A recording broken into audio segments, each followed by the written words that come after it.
तो गाइस अभी मैं आ गया हूँ जनरेटर प्लेटफॉर्म में, और जनरेटर प्लेटफॉर्म में सबसे कॉर्नर में है ये है कास्केट टैंक, जिसको हॉट वेल भी बोलते हैं। हमारे शिप में बॉयलर होता है और बॉयलर का जो पानी है इसी हॉट वेल से जाता है। ये है इसका chemical dosing tank. And then बहुत सारे जगह पे दोस्तों ऐसे फायर एक्सटिंग्विशर्स होते हैं कि अगर हमारे शिप पे कभी आग लग गई, इंजन रूम में कभी आग लग गया, तो ये सब एक्सटिंग्विशर से हम आग को बुझा सकते हैं। इसके अलावा फायर होस के रील होते हैं, फायर हाइड्रेंट से इधर, जिससे हम अगर आग लग गई तो आग को बुझा सकते हैं गाइस। अब दोस्तों जनरेटर प्लेटफॉर्म में यहाँ पे तीन जनरेटर है, नंबर 1, नंबर 2 एंड नंबर 3। अब जो आप जितनी भी मशीनरी देख रहे हो ना, अब जो आप जितनी भी मशीनरी देख रहे हो, जितने भी ये लाइटें देख रहे हो, ये चारों तरफ ये जो लाइटें हैं वो इस जनरेटर से ही बिजली हमें मिलती है, और उस बिजली से ये सारे मोटर्स, ये सारे लाइटें और भी बहुत सारे इक्विपमेंट्स जो है वो चलते हैं। दोस्तों बहुत ही गर्मी हो रही है, मुझे वीडियो बनाने में भी काफ़ी तकलीफ हो रही है। अब देख सकते हो इंजन में कितनी गर्मी होती है। अभी इंजनों का टेम्परेचर करीब 40 डिग्री है। पसीना काफ़ी आता है हम लोगों को, काफ़ी नॉइज़ होती है।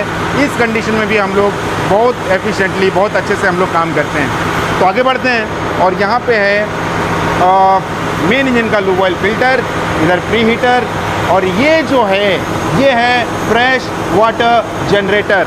मतलब यही वो इक्विपमेंट है जिससे हम लोग समुद्र के खारे पानी से फ्रेश वाटर बनाते हैं, बिल्कुल ही साफ़ सुथरा पानी, सलाइन वाटर विद 0 ppm। और इस पानी से ही हम लोग नहाते हैं, इस पानी को पीते हैं, और भी बहुत सारी मशीनरी में ये पानी जाती है। और इसकी कैपेसिटी जो है, जैसे कि मैंने बताया था, ये 20 टन्स पर डे पानी बनाती है। मतलब 20,000 लीटर एक दिन का पानी बनाती है गाइस, यू कैन इमेजिन। फिर इसके बाद यहाँ पे कूलर्स है। मैंने नीचे बताया था कि जो सी वाटर जो आती है, बहुत सारे और भी पानी को, बहुत सारे और भी लूब ऑयल को ठंडा करती है, तो थ्रू दिस कूलर्स ही करती है। और यहाँ पे है और भी बहुत सारे पंप्स। तो ये है BWTS फ़िल्टर। तो दोस्तों जब भी हम लोग कार्गो डिस्चार्ज कर देते हैं तो शिप काफ़ी लाइट हो जाती है, काफ़ी हल्की हो जाती है। तो उस कंडीशन में प्रोपेलर को पानी में डुबाए रखने के लिए बालास्ट टैंक होता है, उस टैंक में हम लोग पानी भरते हैं, सो दैट हमारा जो प्रोपेलर है वो पानी में डूबा रहे और उससे हम लोगों को थ्रस्ट मिले दोस्तों। तो उस कंडीशन में ये बालास्ट वाटर ट्रीटमेंट सिस्टम काम आता है, और इसके थ्रू ही हम लोग बालास्टिंग करते हैं टैंक की। मतलब बालास्ट टैंक में हम लोग पानी भरते हैं दोस्तों। अब आगे बढ़ते हैं। अभी मैं जिस प्लेटफॉर्म में खड़ा हूँ इसको बोलते हैं इंजन रूम सेकेंड डेक। ये पूरा का पूरा जो है ये इंजन रूम सेकेंड डेक है। कोई इसको जनरेटर प्लेटफॉर्म भी बोलते हैं, बिकॉज इसमें तीनों जनरेटर हमारे इसी प्लेटफॉर्म में है guys, number 1, number 2 and number 3।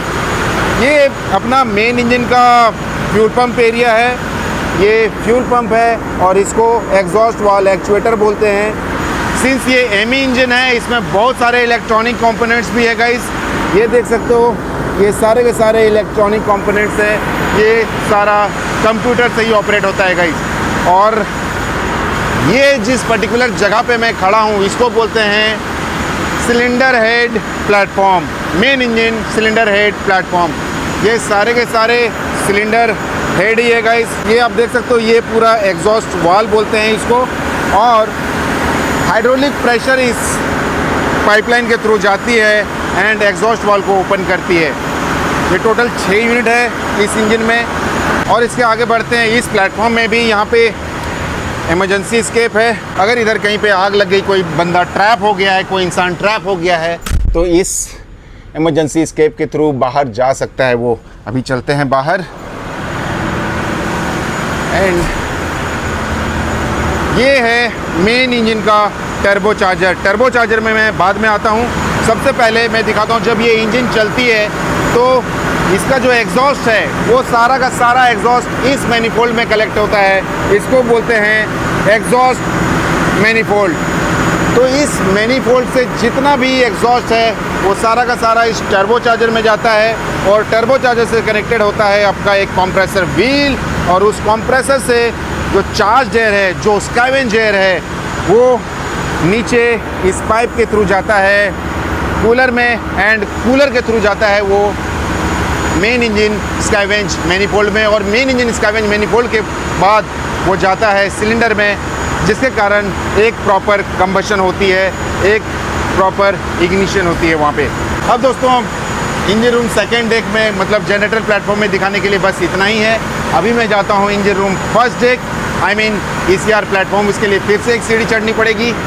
ये देखो, इंजन रूम में काम करने के लिए आपको फिट होना पड़ेगा, बहुत ही ज़्यादा फिटनेस की ज़रूरत है, बिकॉज इसमें सीढ़ियाँ बहुत होती है, बहुत सारी सीढ़ियाँ आपको चढ़नी पड़ेगी। तो गाइस अभी मैं हूँ इंजन रूम फर्स्ट डेक में, मतलब इसको ECR प्लेटफॉर्म भी बोलते हैं, और सबसे कॉर्नर में मेरे पीछे है सीवेज ट्रीटमेंट प्लांट। मतलब कोई भी बंदा कैबिन में अगर 1 नंबर या 2 नंबर करता है कॉमोड से सीवेज जो डिस्चार्ज करता है, वो raw sewage through this pipelines ये सीवेज ट्रीटमेंट प्लांट में आता है, और इसकी यहाँ पे होती है ट्रीटमेंट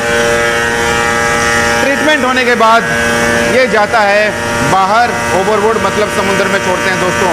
पॉल्यूशन का 0% चांसेस, हम लोग सीवेज का एक टुकड़ा भी बाहर नहीं जाने देते, इसको प्रोसेस होने के बाद ही इसको पानी में जाने देते हैं दोस्तों। देन आगे बढ़ते हैं, और इधर है बहुत सारे टैंक्स। इधर MDO सेटलिंग टैंक है, इधर MDO सर्विस टैंक है, इधर MGO service, then again MGO, इधर स्टोरेज टैंक, और इधर है HFO सेटलिंग, एंड उधर HFO सर्विस टैंक। रिमेंबर दोस्तों, मैंने जो आप सबको बताया था कि प्यूरीफायर के बाद ये जाता है सर्विस टैंक में, और सर्विस टैंक के बाद ही अपने मेन इंजन में ये फ्यूल जाता है, और ये फ्यूल इतना गंदा होता है आप इमेजिन नहीं कर सकते। देखने में ये काफ़ी गंदा लगता है, बट प्यूरिफिकेशन सिस्टम से हम इसको बहुत ही क्लीन बना देते हैं। मैं आप सबको दिखाता हूँ कि हम लोग जो फ्यूल यूज़ करते हैं वो दिखने में कैसा होता है। आप देख सकते हो ये पूरा का पूरा कोलतार की तरह ये होता है फ्यूल। इसको हमें करनी पड़ती है गरम। अगर गरम नहीं करेंगे हम लोग तो ये फ्यूल जम जाएगा, ये पंप नहीं होगा दोस्तों, ये पाइपलाइन में फ़्लो नहीं होगा। तो इसको गर्म करने के लिए हमारे पास एक और इक्विपमेंट होता है, उसके बारे में मैं बाद में बताऊंगा आप सबको।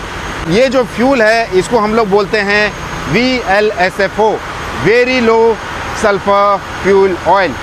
बट कभी कभी ऐसा होता है कि हम लोग यूरोप जाते हैं, ऑस्ट्रेलिया जाते हैं, अमेरिका जाते हैं, ऐसे कंडीशन में जाते हैं जहाँ पे ये फ्यूल हम लोग बर्न नहीं कर सकते हैं। ऐसे कंडीशन में हम लोग चेंज ओवर करते हैं LSMGO से। आपके लैंग्वेज में अगर बोला जाए तो सिंपल डीजल ऑयल में वो चेंज ओवर करते हैं, बट हम लोग के लैंग्वेज में उसको LSMGO बोलते हैं, that is low sulphur marine gas oil. और आगे बढ़ते हैं और मैं आप सबको दिखाता हूँ बाकी के पार्ट्स। इस प्लेटफॉर्म में भी एक इमरजेंसी एस्केप होता है।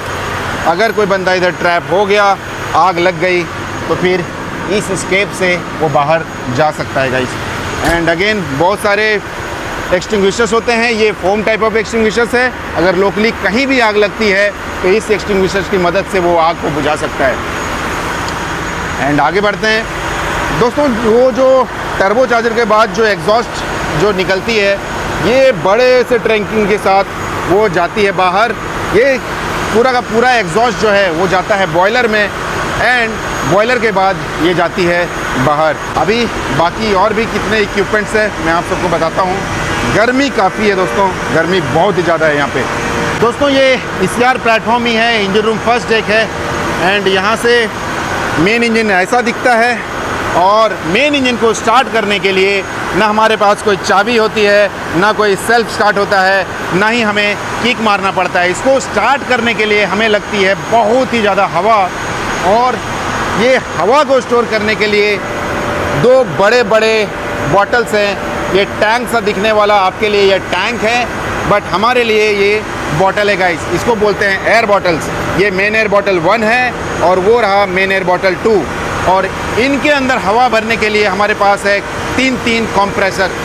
इधर है नंबर 1 कंप्रेसर, इधर नंबर 2 कंप्रेसर, इधर नंबर 3 कंप्रेसर। मतलब अगर एक भी कंप्रेसर ख़राब हो गया तो दूसरा कंप्रेसर हमें चालू करना पड़ेगा। अगर 2 भी ख़राब हो गया तो तीसरा ऑटोमेटिकली स्टार्ट होगा दोस्तों। तो ऐसी होती है दोस्तों यहाँ पे रिडंडेंसी। आप किसी एक के भरोसे यहाँ पे नहीं रह सकते। हर एक मशीनरी का यहाँ पे एक स्टैंड बाय मशीनरी होता है। अब इसी प्लेटफॉर्म में मैं दिखाता हूँ, ये है इंजन कंट्रोल रूम।